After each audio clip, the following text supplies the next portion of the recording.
Does anyone remember yesterday? This is not a deep philosophical question about memory or perception.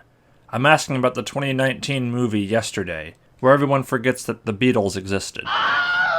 Yeah, it was entertaining enough, I guess, but let's be honest, did you ever think about it again? It's just not really a movie that garnered a lot of discussion, because it wasn't really about anything. It was a rather strange rom-com premise, carried not by its leads or its script, but by a huge amount of music from an extremely well-known band with huge popular appeal. There's a lot of silly things in it, but they're not silly in a way that could draw discussion or mockery. Ah, the old knocked on the head and now everyone else forgets the Beatles trope. Ah, the old having massive immediate success out of nowhere with music you stole trope. Even the premise itself isn't something very funny to describe. So, you have a movie for me? Yes, sir, I do. It's called Yesterday, about a guy who gets into a bike accident and when he comes to, everyone has forgotten a popular band ever existed. Oh, really? How did that happen? Unclear. So anyway, he's a struggling musician, but when he records these songs he remembers, they're all instant hits. Whoa, who would have thought that people like songs that people already liked? So he gets a record deal, a lot of money, and the girl. Puts on some concerts, but then he admits he didn't write any of the songs and he stole them all.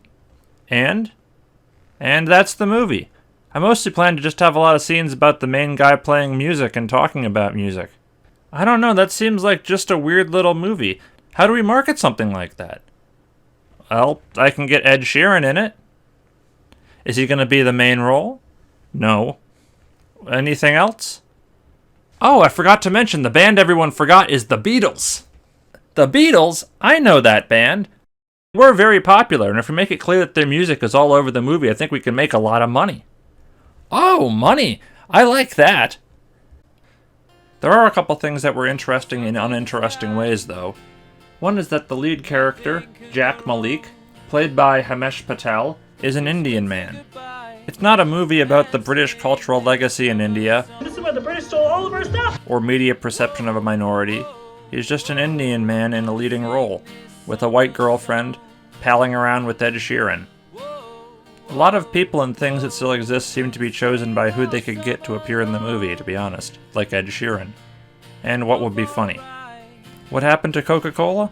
I don't know, but it's funny when Jack asks for a Coke and people think he wants drugs. Wait, so cocaine, the drug that the drink was originally named from, still exists? Also, John Lennon is still alive?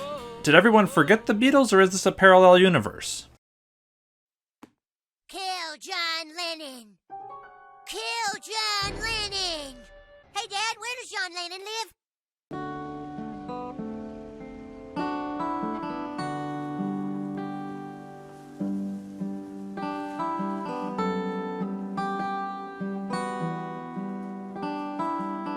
So that's the second thing.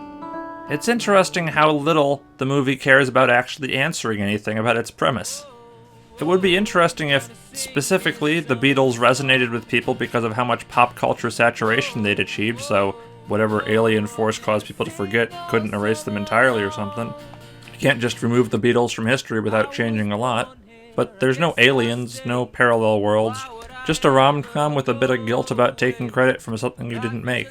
And I think what really did this movie in is that with a lack of social or political point, or even a sci-fi or fantastical twist, the movie just is. If you like Beatles music, you'll like the movie. But outside of that, I just feel kind of indifferent towards it. It's a movie of all time. So, did you watch Yesterday? Do you remember it more fondly than me? Let me know. Thanks for watching. Bye. What the hell was that? Yesterday.